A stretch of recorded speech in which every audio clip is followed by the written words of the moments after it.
board members, employees of the Jersey City Board of Ed, and members of the community. If I could ask you to put down your phones for a few minutes and try to listen to people at the speaker's board, I really appreciate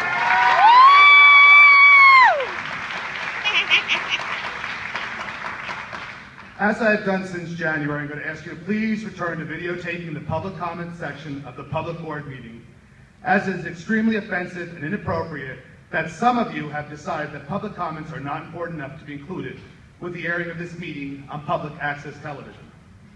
As I know of the total lack of transparency on several issues related to the board, I'm going to make sure that all board members are aware that members of the Child First team have hired an attorney to fight to have this policy overturned. That's right. And I am presently working with the American Civil Liberties Union to address the potential illegal policies implemented by this board since January. Woo! Hallelujah! The need for transparency and trust between the board and the community has been discussed numerous times.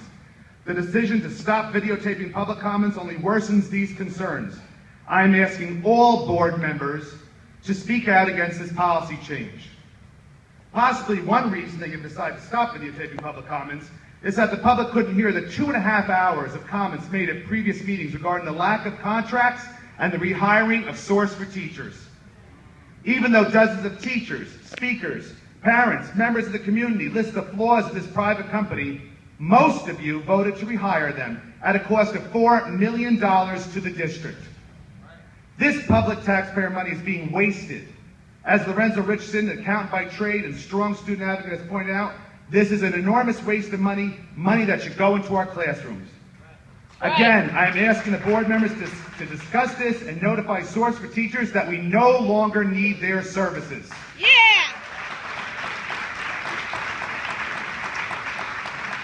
Gina Bernabella has been reporting issues related to the trailers over the past few years. She has asked for assistance and listed many potential problems for these supposedly temporary classrooms.